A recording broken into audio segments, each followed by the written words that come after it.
Seterusnya kita ke Sabah bersama Adrian Soidi. Silakan. Adrian.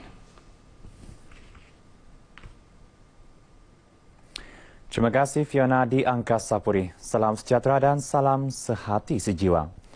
Tertuduh kes pencerobohan lahan datu memberitahu Mahkamah Tinggi Kota Kinabalu bahawa penceroboh di Kampung Tondua di Lahad Datu hanya akan keluar daripada kampung berkenaan sekiranya kerajaan membuat perjanjian secara bertulis untuk memulakan rundingan berhubung tuntutan ke atas Sabah.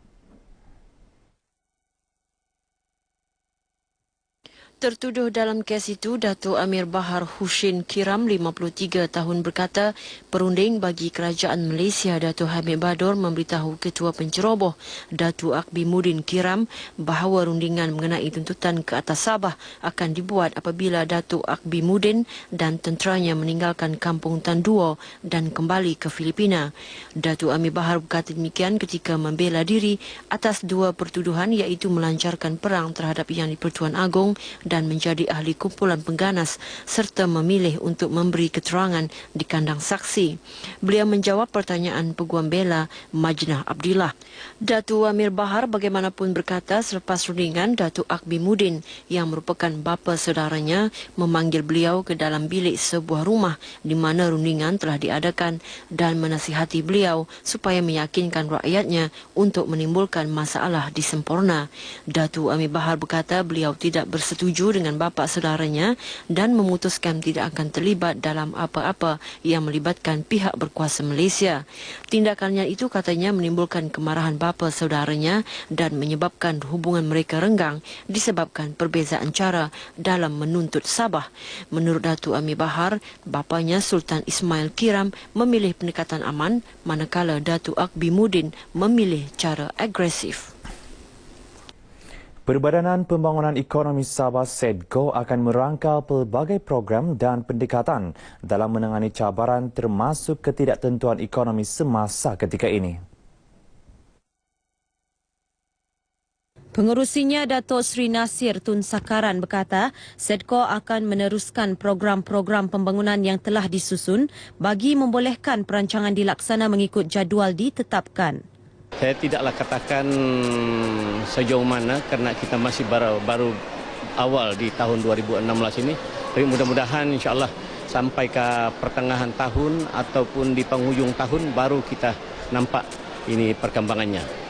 Justru kerjasama dan hubungan baik antara agensi di bawah SEDCO adalah penting bagi memacu agenda pembangunan negeri sekaligus memberi manfaat dan kesejahteraan kepada rakyat. Datuk Sri Nasir menyatakan demikian kepada pemberita RTM selepas menyampaikan bantuan persekolahan sempena program tanggungjawab sosial korporat anjuran SEDCO dan Petronas di Dewan Masyarakat Sepitang. Radio Televisyen Malaysia RTM perlu berubah mengikut tren masa kini bagi menarik minat orang ramai untuk menonton dan mendengar siaran RTM. Timbalan Ketua Setiausaha Dasar Kementerian Komunikasi dan Multimedia Malaysia KKMM, Datuk Mohid Mohamad berkata, sebagai stesen penyiar yang tertua di negara ini, RTM perlu menggunakan pengalaman dan kelebihan yang ada untuk bersaing dengan stesen penyiar yang lain. Untuk menjadikan RTM terus relevan, warga kerjanya perlu berusaha mengubah minda dan budaya kerja mengikut perubahan semasa. Beliau menyatakan demikian sempena lawatan singkat bersama ketua-ketua unit Jabatan Penyiaran Sabah di Kompleks Bersepadu KKMM Kota Kinabalu. Tegasnya kekangan kewangan yang dihadapi tidak harus dijadikan alasan untuk menghasilkan produk-produk hiburan yang berimpak tinggi selain berita-berita yang memerlukan siaran semasa. Seminar Transformasi Pemikir Islam Terapi wajar diperluas dalam kalangan penjawat awam di negeri ini bagi memberi kefahaman kepada mereka mengenai pemikiran Islam masa kini. Timbalan Pengarah Jabatan Kastam Diraja Malaysia Sabah Haji Yunus Haji Tahir berkata, seminar itu juga dapat membentuk jati diri dan menjadi benteng kepada penjawat awam agar tidak mudah terpengaruh dan terlibat dengan aktiviti negatif serta penyelewengan. Beliau berkata demikian ketika merasmikan seminar terapi anjuran Badan Kebajikan Islam Kastam Bakiska Cawangan Sandakan dan Institut Kajian Strategik Islam Malaysia IKSIM di Sandakan. Haji Yunus berharap program ini menjadi wadah kepada penjawat awam dalam menyalurkan ilmu dan maklumat berkaitan hal ehwal Islam di Malaysia, termasuk yang berlaku dalam dan luar negara. Seminar sehari ini diisi dengan 3 sesi ceramah yang disampaikan masing-masing oleh Wakil Iksim Mahmud Hisamuddin Muhammad Razali Abdul Rahman dan penceramah terkenal Ustaz Ungku dari Putrajaya. Kerjasama antara Pusat Zakat Sabah PZS, Majlis Ugama Islam Sabah MUIS dan Felda Global Ventures FGV Holding Berhad dalam membantu golongan asnaf serta fakir miskin, khususnya kawasan Pantai Timur Sabah, diharap mampu mengurangkan beban golongan tersebut. Ketua Penolong Setiausaha Bahagian Zakat Fitrah PZS, Haji Zarat Han Abdul Rahman berkata, kerjasama daripada pihak FGV amatlah dihargai dan berharap ia dapat diteruskan bagi membantu golongan memerlukan. Sebanyak 22 orang penerima yang terdiri daripada golongan fakir di sekitar kawasan Kalabakan telah dipilih oleh Pusat Zakat Sabah dan diiringi oleh FGV. Di samping itu beberapa buah masjid termasuk sebuah rumah juga akan dibina oleh pihak FGV untuk seorang fakir yang memang keadaan rumahnya daif. Beliau berkata demikian kepada pemberita RTM dalam program penyampaian bantuan zakat kawasan Kalabakan di Tawau. Sementara itu, menurut Ketua Pegawai Eksekutif FGV, Datuk Muhammad Amir Mavani, program sedemikian diadakan oleh pihaknya setiap tahun, bukan sahaja di Sabah malah di seluruh Malaysia. Ini merupakan kita punya CSR lah. Kita adakan setiap tahun, bukan saja di kawasan Sabah, tapi di seluruh negara di Malaysia. Tapi di Sabah ni kita utamakan di kawasan sini, di Tawau, di kawasan Ladatu, Sahabat dan sebagainya lah. Dan memang yang dipilih pun orang yang kurang pendapatan. Dalam majlis ini, FGV menyumbangkan zakat sebanyak RM200,000 kepada PZS. Pejabat Kesihatan Kawasan Kota Kinabalu akan terus memperhebat aktiviti gotong royong dengan melibatkan pelbagai pihak, termasuk komuniti setempat dalam usaha mengawal penularan wabak denggi. Pegawai Kesihatan Kawasan Kota Kinabalu, Dr. Jiloris alias Julian Frederick Doni berkata, menerusi aktiviti gotong royong, ia bukan sahaja dapat mengurangkan pembiakan nyamuk Aedes, malah menggalakkan komuniti setempat menjaga kebersihan. Sehingga minggu lalu, sejumlah 111 kes demam denggi direkodkan Jabatan Kesihatan Kawasan Kota Kinabalu. Beliau ditemui media selepas majlis pelancaran Kelab Doktor Muda Sekolah Menengah Kebangsaan SMK Bandaraya Kota Kinabalu. Sekolah berkenaan merupakan sekolah menengah kedua mempunyai Kelab Doktor Muda selepas SMK Kelombong. Penubuhan Kelab Doktor Muda itu turut disambut baik warga SMK Bandaraya Kota Kinabalu.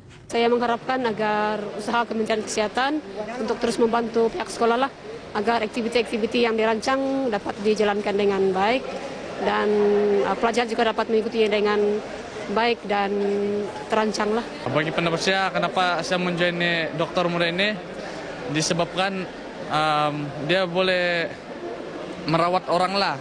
Contohnya apabila kita sudah besar, kita boleh menjadi dokter lah, senang kita menjadi dokter.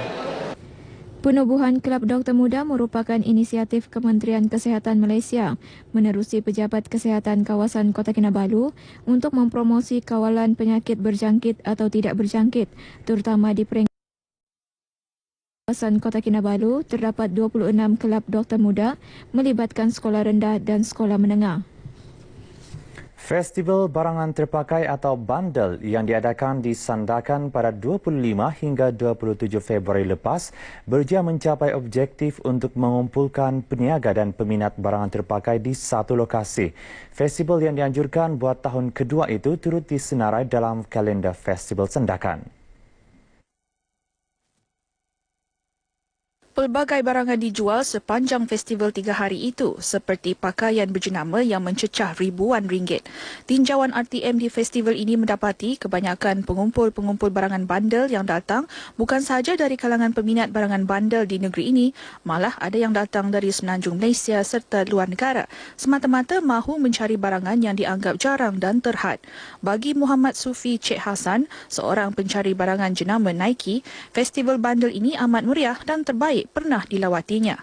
Memfokuskan pada barangan yang saya memang kumpul daripada dulu, terutama dari jenama Nike.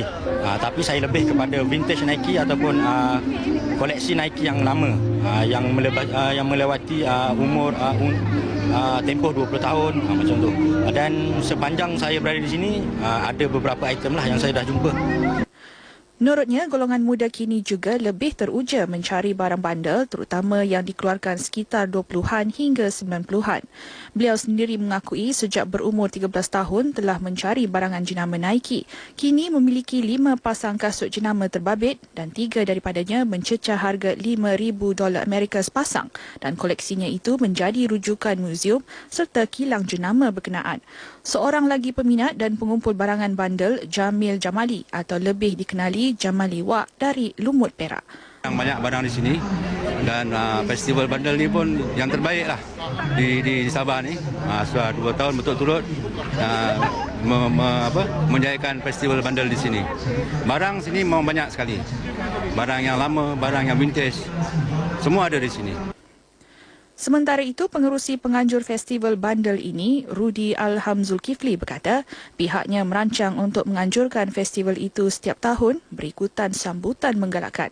Okey, festival ni satu acara di mana kita boleh melihat barangan-barangan rare daripada bandel.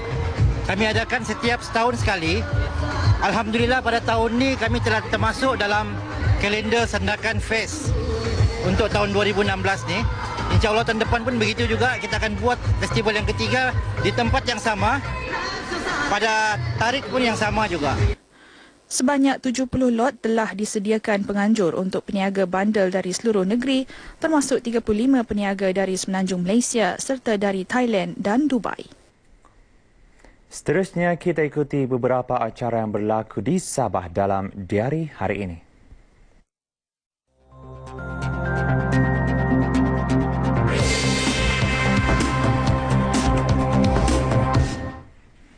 Pada pukul 8 pagi, berlangsungnya program Jayarawara Pengarah Pendidikan Negeri Peringkat Bahagian Utara bagi tahun 2016 di Kudat. Seterusnya, pukul 9.30 pagi, berlangsungnya majlis menandatangani perjanjian projek berlanjutan bantuan usaha memulihkan Sungai Kinabatangan antara Nestle dan Yayasan Sam Dabi di Sukau Kinabatangan.